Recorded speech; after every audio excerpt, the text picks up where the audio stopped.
Hello, welcome to episode 3. Tonight I'm talking about how narcissists use food to control their targets. I'm a survivor of narcissistic abuse and domestic abuse, and I am sharing what I've learned through 3 years of recovery and also through a 17-year relationship to share warning signs for you and also help you heal if you have also been in a similar relationship. Today, we're talking about narcissists and food. They use food to control you. Watch to the end. I'm going to tell you the oatmeal story, which will hopefully not resonate, but maybe be a clue for just another example of how they use food to control you and devalue you and scapegoat you without you even realizing that that's what they're doing. So, narc abusers control what you eat, they control where you eat, they control what time you eat, and they do this for many reasons. But mainly, it's about control and devaluing you as a person and making you dependent on them and scapegoating you. So, mine would never allow me to cook ever through our entire relationship, which spanned about 18 years. He bought all the groceries every single day. He wouldn't let me go to the grocery store or plan dinner. And when I did plan dinner, he would undermine it, ruin it, pick fights during dinner. He did everything he could to prevent me from cooking. But the way he did this was very covert. He never said to me, "You're not allowed to cook." That would be too obvious. But he did everything he could to actually prevent me from cooking. So at first, when we were dating, I thought that him wanting to cook for me was charming and wonderful. I mean, who would not want that in a partner? But he was ultimately using food to control me and our kids, not to mention interfering with me and my relationship with my kids as a mother. And then just negating any good memories of our family around the table from even happening. But throughout my marriage, I would complain to my friends and my family. I would say, he doesn't let me cook ever. And because it was really frustrating for me.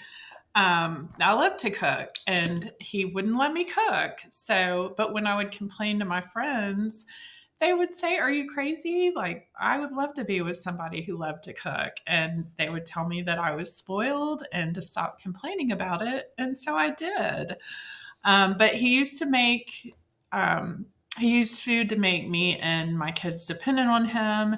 And that control was relentless. And then during the discard phase of our relationship, which happens at the very end, he actually used the food to turn it against me in a smear campaign.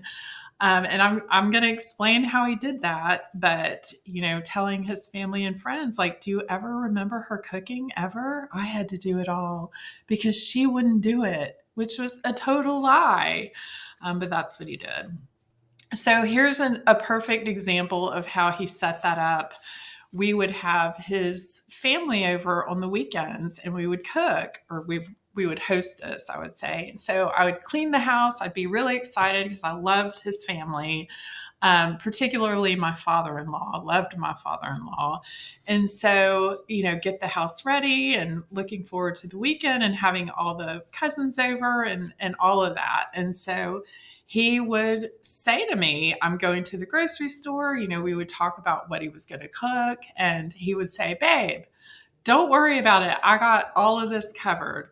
You just spend time with my father-in-law. He's like, he loves you. You guys just make martinis and hang out and catch up with him. And I'll do the rest. I'll do all the grilling or, whatnot."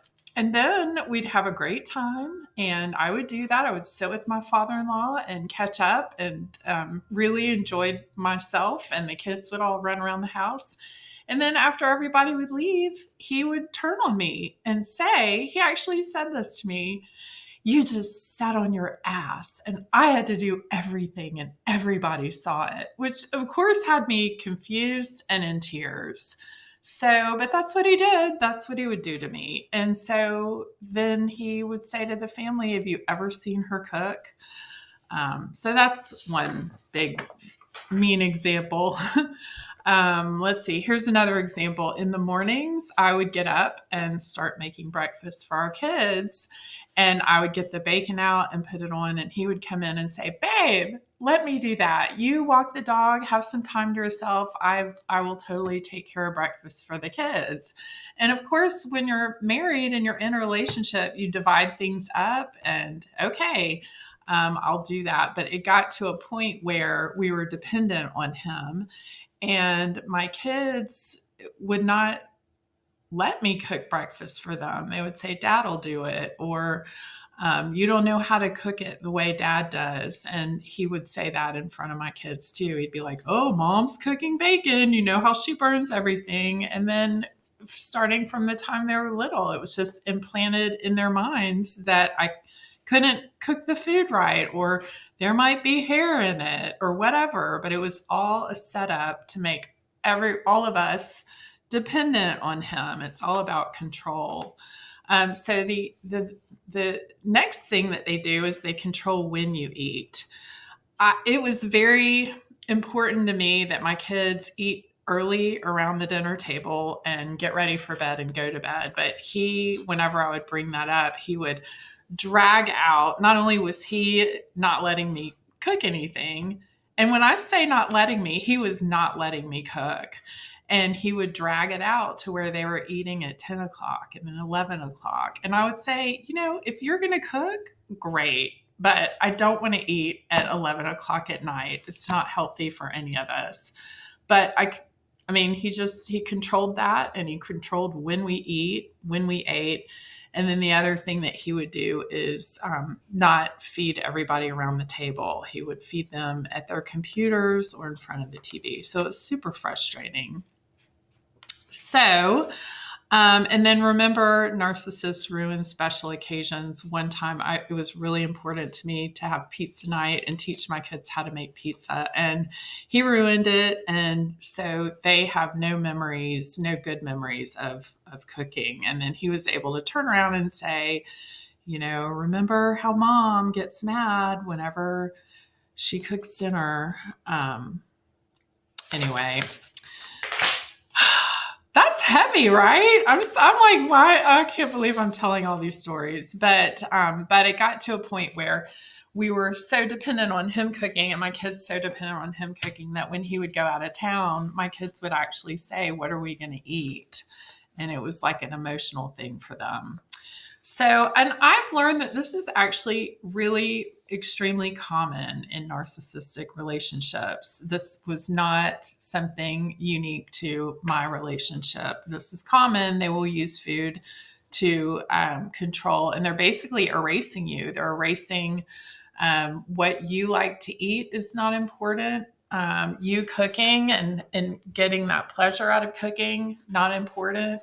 And then you making memories with your children, not important. And restaurants are the same thing. If your partner never lets you choose the restaurant, mine would say, "Where do you want to eat?" And I would throw out a restaurant. He'd go, "No, I don't want to go there." Or, "I had that for lunch." And then he would pick where he wanted to go. And over time, I just stopped having an opinion. And that's what they do. They want you to not have an opinion. And so, after the relationship was over, it took me a while to get to a point where I could even make a decision. And they want you to be worn down like that. They want you to be in a helpless state where you're totally dependent on them.